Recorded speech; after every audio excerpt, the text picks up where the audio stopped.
పెళ్లికి వ్యతిరేకం అని అనుకోవచ్చా?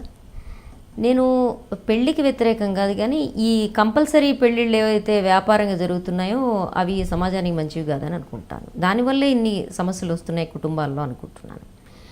ఇష్టం లేని అంటే ఇష్టపడని, ఇష్టం ఉందో లేదో కూడా తెలియని పరిస్థితుల్లో పెళ్ళిళ్ళు చేసుకోవడం వల్లే లక్ష సమస్యలు వస్తాయి. మీరు ఇష్టపడి చేసుకున్నారా? మీ వారు కూడా మీ పార్టీ మీరు ఎక్కడైతే పనిచేస్తున్నారో? పూర్తిగా ఇష్టపడి చేసుకున్నాం కాబట్టి మాకు సంబంధించిన మొత్తం వ్యవహారాలు క్లియర్ కట్గా ఉన్నాయి. పూర్తి స్వేచ్ఛా స్వతంత్రాలతో పూర్తిగా బుర్ర ఉపయోగించి చేసుకున్నాం, ఇష్టపడి చేసుకున్నాం. కాబట్టి కష్టమైన నష్టమైన కలిసి భరిస్తున్నాం. As simple. దీంట్లో కంపల్షన్స్ ఏం లేవు. ఎంత కంపల్షన్లోనే ఉండేవారు అని చెప్పారు. అవునండి. తను సోషల్ వర్క్ చేసినా తను కూడా నాటకాల మనిషి. తను ప్రజానాట్య మండలిలో చేశాడు, పార్టీలో చేశారు. ఇద్దరం ఒకే సమయంలో బయటకు వచ్చాం. తర్వాత ఇప్పుడు ఈ రోజుల్లో మనం చూసినట్టయితే పేపర్లో చూసిన, టీవీ ఛానల్స్లో చూసిన ఇల్లీగల్ రిలేషన్ అనేది చాలా ఎక్కువ కనపడుతుంది. ఇల్లీగల్ కాదు, extra marital. Yes. So whatever, ఇప్పుడు మీ ఎక్స్ట్రా మ్యారిటల్ అని ఎందుకు అంటున్నానంటే, ఎక్స్ట్రా మ్యారిటల్ అయిన ప్రతిదీ ఇల్లీగల్ కాదు. అంటే ఒక ఇష్టపడిన స్త్రీ పురుషులు ఇద్దరు కలిసి బతకడంలో చట్ట వ్యతిరేకత ఏమీ లేదు.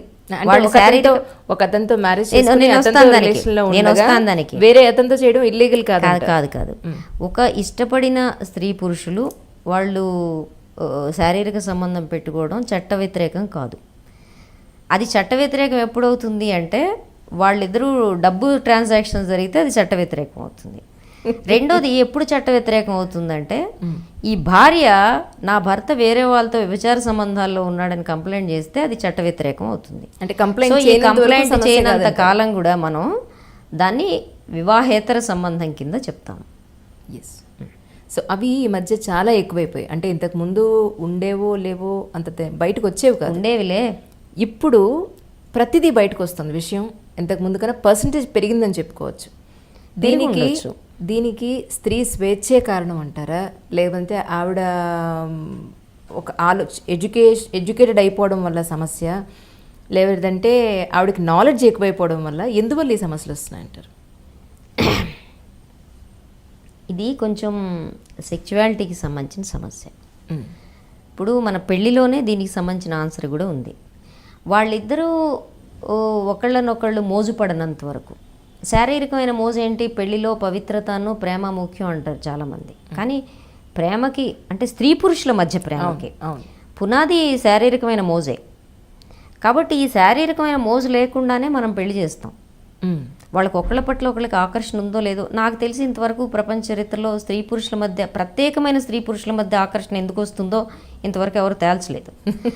కానీ వస్తుంది, అది అంతవరకు వాస్తవం. మనకి ఈ ఫలానా అమ్మాయి నువ్వు ఎందుకు ప్రేమించావు అంటే ఎవడు జవాబు చెప్పలేడు. అందుకే తావాల్సింది రంభ అనే సామెత కూడా వచ్చింది. కాబట్టి ఒకళ్ళని నువ్వు వ్యామోహపడతావు, మోజు పడతావు. ఆ మోజు అనే పునాది లేకుండా మనం పెళ్లి చేస్తాం. కారణం ఏంటంటే సంబంధం మంచిది, పిల్ల సుఖపడుతుంది, అమ్మాయి కుటుంబం మంచిది, అమ్మాయి చూడ్డానికి బాగుందిగా నువ్వు ఆకర్షణ పడు అంటారు మన వాళ్ళు. అది సాధ్యం కాదు. చూడ్డానికి బాగున్న ప్రతి వాళ్ళ పట్ల మనం ఆకర్షణ పడం అంటే మనం ఆంబోతుల స్థాయి దాటొచ్చి చాలా కాలమైంది మానవ సమాజం. ఓకే. కాబట్టి నీకు కొన్ని ప్రత్యేకతలు, మనిషి అంటే ఏంటి, నేను ప్రత్యేకంగా ఈమెని ఇష్టపడుతున్నాను, ప్రత్యేకంగా ఇతన్ని ఇష్టపడుతున్నాను, ఇది చాలా ఎసెన్షియల్ పెళ్లిలో. దీన్నే మనం ఒప్పుకోవట్లేదు, దానివల్ల పెళ్లి చేసేస్తున్నాం అనేక ఇతర కారణాల వల్ల. ఇది పునాదిగా ఉండి చేసుకోవాల్సింది మానేసి ఇది కాకుండా మిగిలిన అన్ని కారణాల వల్ల పెళ్లి చేస్తున్నాం. పెళ్ళై నాకేమవుతుంది అంటే దీనివల్లే విడాకులు, అసలు వేరే వాళ్ళ పట్ల ఆకర్షణ ఏర్పడుతుంది, వ్యామోహం ఏర్పడుతుంది. అప్పుడేం చేయాలి అంటే నేను వివాహేతర సంబంధాలను సమర్థిస్తున్నాను కాదు, నీ పెళ్లి చేయడంలోనే వివాహేతర సంబంధాల పునాది ఉంది అని చెప్తున్నా. అయితే ఇప్పటి వరకు ఎందుకు ఇంత వెలుగులోకి రాలేదు, ఇన్ని ఎక్కువగా ఎందుకు రాలేదని మీరు అడుగుతున్నారు. దానికి కారణం ఏంటంటే ఇప్పటి వరకు చచ్చేట్టు భయం ఉండింది ఆడవాళ్ళకి మగవాళ్ళకి. ఇప్పుడు అసలు భయపడలేదు. ఏ భయం అది? నువ్వు గ్రామీణ వాతావరణంలో ఉన్నప్పుడు అందరూ చెప్పుకుంటారు, కుటుంబం పరుగు పోతుంది, ఇలాంటివన్నీ ఉన్నాయి. ఇప్పుడు లేవు. రెండోది ఏంటంటే ఈ పెళ్ళి నాకు ఇలా చేసి నా జీవితాంతం ఇట్టనే బతకాలా, నా కర్మ ఇంతేనా, ఈ కర్మ ఇలానే ఎందుకు ఉండాలి, నేను కొంచెం ఎలా అయితే ఏమవుతుంది అనే కట్టుబాట్ల సడలింపు ఎప్పుడైతే మనిషి మనసులో ప్రవేశించిందో తప్పనిసరిగా నువ్వు ఒక్కసారి చూద్దాంలే, ఏం తప్పేంటి, నేను మాత్రం సుఖపడకూడదా, ఇలాంటి ఆలోచనలు. దానికి తోడు అన్నిటికంటే ఎక్కువగా 2 అంశాలు వచ్చినాయి. ఒకటి, మగవాడు తాను మగవాణ్ణి అని నిరూపించుకోవాలంటే గతంలో ఎక్కడ వెళ్ళాలో అక్కడ వెళ్ళేవాడు, అవేవో నడుపుతూ ఉన్నాడు, మగాడు అన్నాక తిరక్కపోతాడా అనే సామెత ఉంది. ఇప్పుడు ఏంటంటే నేను తిరగడం ఒక భాగం. అంటే మీరు దాన్ని సమర్థిస్తారా? ఏంటది? ఆడవాళ్ళు తిరగడం వల్ల చెడతారు, మగవాళ్ళు తిరగకపోవడం వల్ల చెడతారు అనేది మీరు తిరగకపోవడం వల్ల ఇద్దరు చెడతారని నేను అనుకుంటున్నాను. లోకజ్ఞానం లేకుండా పోతుంది బొత్తిగా. సో తిరగడం అంటే ఏంటి, ఎవరితో తిరగడం అనే ప్రశ్న కదా మనం మాట్లాడుతుంది, ఆ తిరగడం కాదు. సో ఎవరైనా స్త్రీ పురుషులు మన సమాజంలో ఒక దశకు వచ్చాం. విచ్చలవిడి శారీరక సంబంధాల నుంచి ఒక స్త్రీకి ఒక పురుషుడు అనేది ఆరోగ్యకరమైన సంబంధం కింద మనం అనుకుంటున్నప్పుడు ఈ ఆరోగ్యకరమైన సంబంధాల నుంచి అసలు ఏమాత్రం ఎవరు దావ తప్పిపోకూడదు అనడం అసాధ్యం సమాజంలో. ఎందుకంటే భిన్న మనస్తత్వాలు ఉంటాయి, భిన్న రకాలైన ఆకాంక్షలు ఉంటాయి. కానీ నువ్వు ఒకసారి ఒప్పందానికి వచ్చే ముందే 10 సార్లు ఆలోచించుకోవడం మంచిది.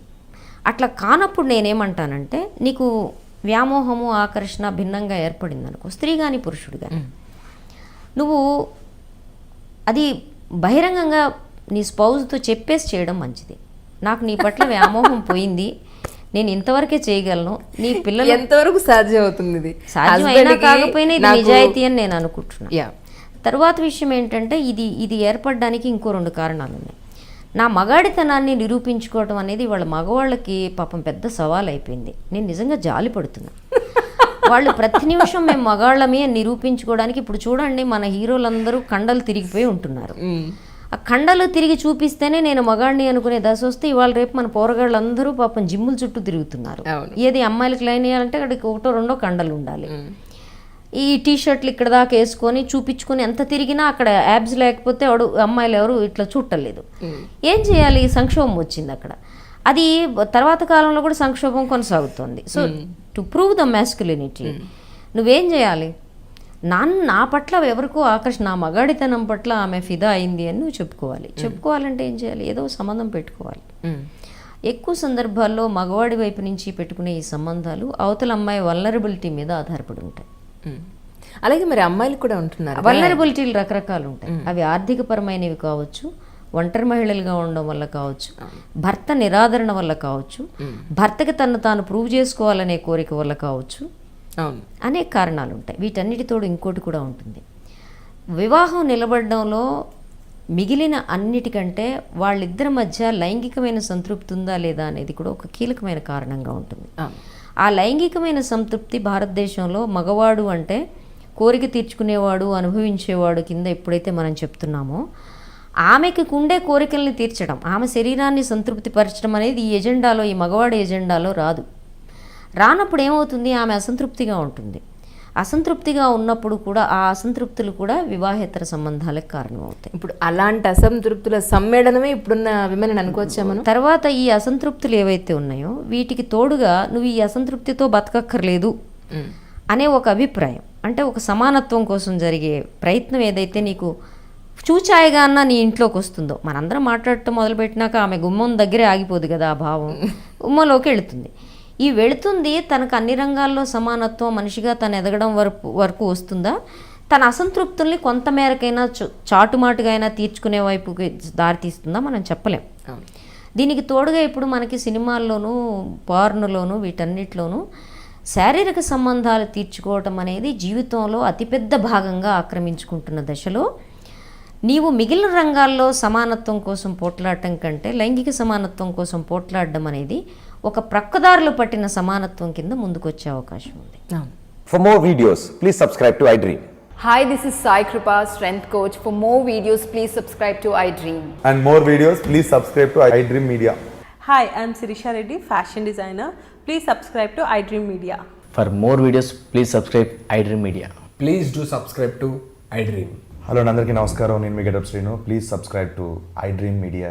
iDream అంటే నా కళల ఛానల్ను సబ్స్క్రైబ్ చేసుకున్నారు, నోరు తిరుగుతలేదు, మీరైతే గంట గుర్తు కొట్టండి.